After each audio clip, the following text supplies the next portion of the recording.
Israel, considerada por 3 religiões monoteístas como uma terra santa. Há quem diga que em toda a nossa linha do tempo, a cidade de Jerusalém tenha sido o local que mais foi destruído e reconstruído, sofrendo décadas após décadas, séculos após séculos, com as feridas do processo de conquistas e reconquistas. Essa ferida, que temporariamente parece ser estancada, insiste em não cicatrizar. E essa infecção ideológica cria um ambiente perfeito para 2 povos cultivar o ódio entre si. A mídia, como sempre, direciona todos os seus recursos informativos para disseminar sensacionalismo e não informar a população, o que acaba impedindo pessoas racionais de formarem uma opinião sensata sobre o assunto. Dito isto, eu vou resumir em poucas palavras de quem é a verdadeira culpa de todos esses conflitos: o imperialismo. Eu sei que você acabou de pensar, puta que pariu, lá vem o discurso marxista. Mas eu posso afirmar para você que eu não gosto muito de Marx, embora eu respeite a sua filosofia. Eu adoro um livro dele com Engels cujo título é A Origem da Propriedade Privada e da Família. Mas vamos voltar para o nosso assunto principal.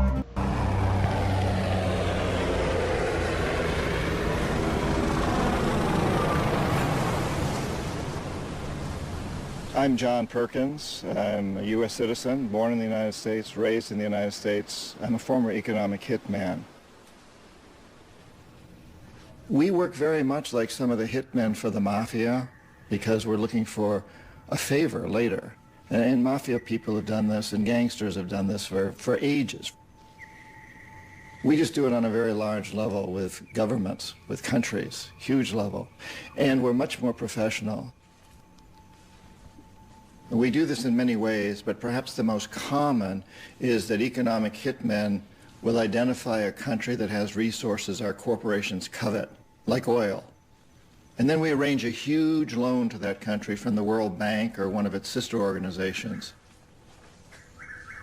But the money never actually goes to the country.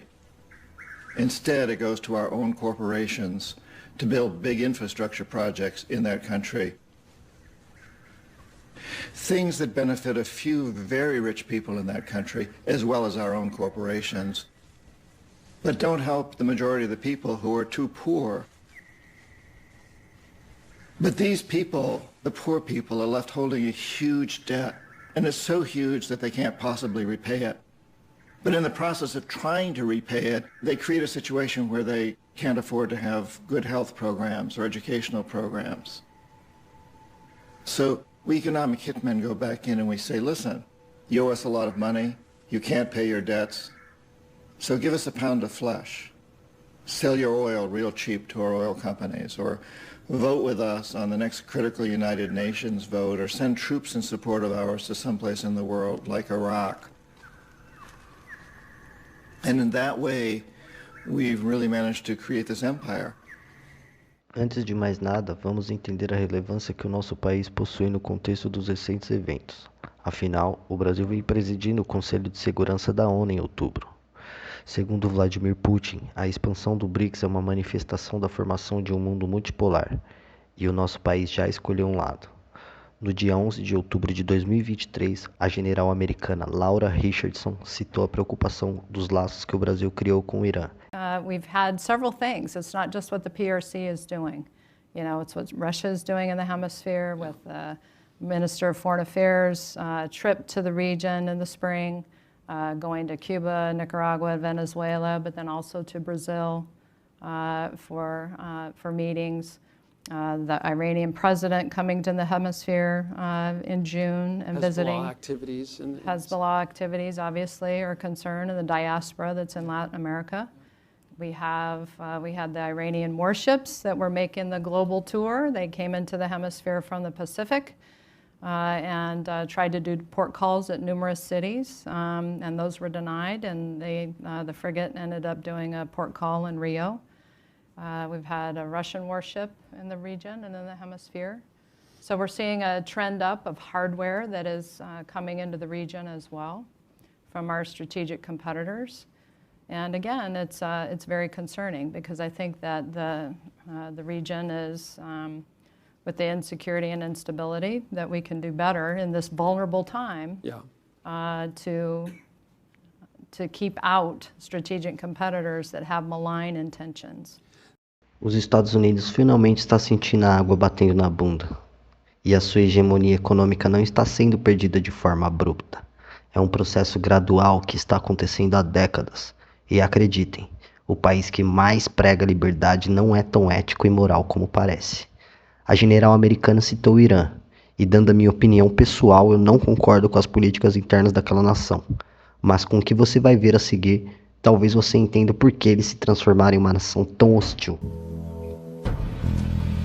The precedent for economic hitmen really began back in the early 50s when democratically elected Mossadegh, who was elected in Iran. He was considered to be the hope for democracy in the Middle East and around the world. He was Time Magazine's Man of the Year. But one of the things that he'd run on and began to implement was the idea that foreign oil companies needed to pay the Iranian people a lot more for the oil that they were taking out of Iran. The Iranian people should benefit from their own oil. Strange policy. We didn't like that, of course. But we were afraid to do what we normally were doing, which was to send in the military. Instead, we sent in one CIA agent, Kermit Roosevelt, Teddy Roosevelt's relative. And Kermit went in with a few $1 million and was very, very effective and efficient. And in a short amount of time, he managed to get Mossadegh overthrown and brought in the Shah of Iran to replace him, who always was favorable to oil. And it was extremely effective. Bombs overflow Tehran. Army officers shout that Mossadegh has surrendered and his regime as virtual dictator of Iran is ended. Pictures of the Shah are paraded through the streets as sentiment reverses. The Shah is welcomed home. So back here in the United States, in Washington, people looked around and said, wow, that was easy and cheap. So this established a whole new way of manipulating countries, of creating empire. The only problem with Roosevelt was that he was a card-carrying CIA agent, and had he been caught, the ramifications could have been pretty serious. So very quickly at that point, the decision was made to use private consultants to channel the money through the World Bank or the IMF or one of the other such agencies, to bring in people like me who worked for private companies, so that if we got caught, there would be no governmental ramifications. Acho que já deu para ter uma ideia de como o imperialismo funciona. E é importante ressaltar que toda vez que um líder eleito de forma democrática não atende os interesses dessa agenda global, o circo sempre pega fogo. Mas se eu te disser que o imperialismo é só a ponta do iceberg, e que ele serve a um poder muito maior, a corpocracia. Este termo tem sido usado por críticos da globalização, às vezes em conjunto com críticas ao Banco Mundial ou a práticas desleais de empréstimos, bem como críticas a acordos de livre comércio estabelecidos pelos países como os Estados Unidos e Inglaterra.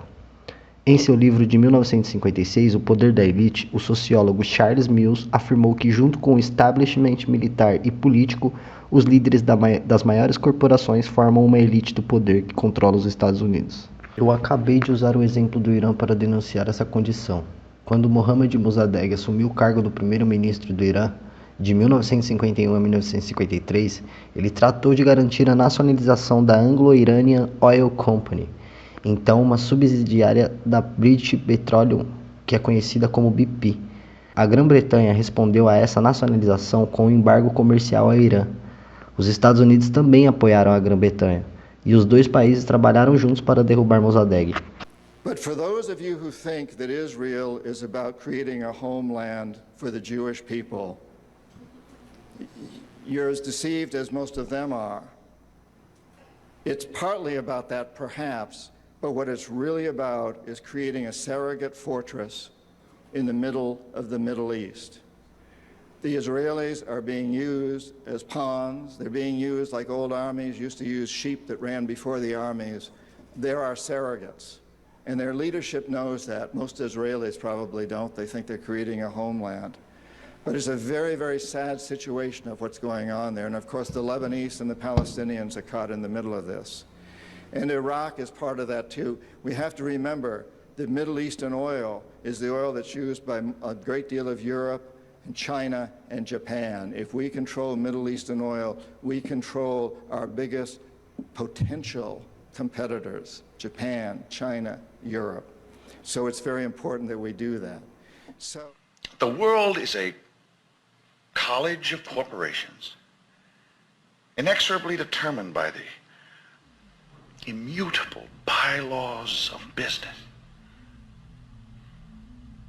The world is a business, Mr. Beale. In Scotland, in the heart of the Highlands, on August 28, 1928, in Achnacarry Castle, 3 men have an appointment here: a Dutchman, an American, and an Englishman. This pheasant and grouse hunt was never filmed. There are no photos or archive records, but this is surely how it happened. The Dutchman is Henry Detterding, an implacable and determined man nicknamed the Napoleon of oil. Having exploited a find in Sumatra, he joined forces with a rich shipowner and painted shell salesman. The 2 men founded Royal Dutch Shell.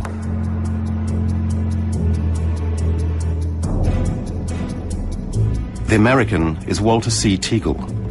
He represents the Standard Oil Company, founded by John D. Rockefeller at the age of 31. The future Exxon.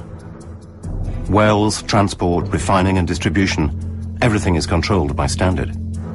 An omnipotent, many-headed beast. In 1911, Rockefeller was ordered to dismantle his trust and form 34 separate companies, and yet they all remained under the control of the century's first billionaire. The Englishman, Sir John Cadman, director of the Anglo-Persian Oil Company, soon to become BP. On the initiative of the brilliant young First Lord of the Admiralty, Winston Churchill, the British government took a stake in BP, and the Royal Navy switched from coal to oil. The First World War would validate this decision.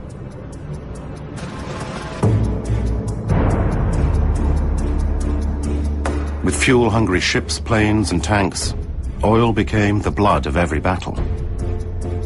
The new automobile industry was developing fast, and the Ford T was selling by the million. The world was thirsty for oil, and companies were waging a merciless contest. But the competition was making the market unstable. It was time to reach an agreement. Their names are Royal Dutch Shell, Standard Oil, and the Anglo-Persian Oil Company. Today, Shell, Exxon, and BP, the biggest oil companies in the world. Back at the castle, the leading lights of the oil trade are seated, and their secret meeting can begin. Henry Detterding declares, "It is time to exploit, fraternally and to the greatest profit, the world's oil resources. Production zones, transport costs, sales prices, everything must be agreed and shared." In the early hours, an agreement is reached. A secret pact is sealed, but with no signatures. The great oil cartel can prepare to dominate the world.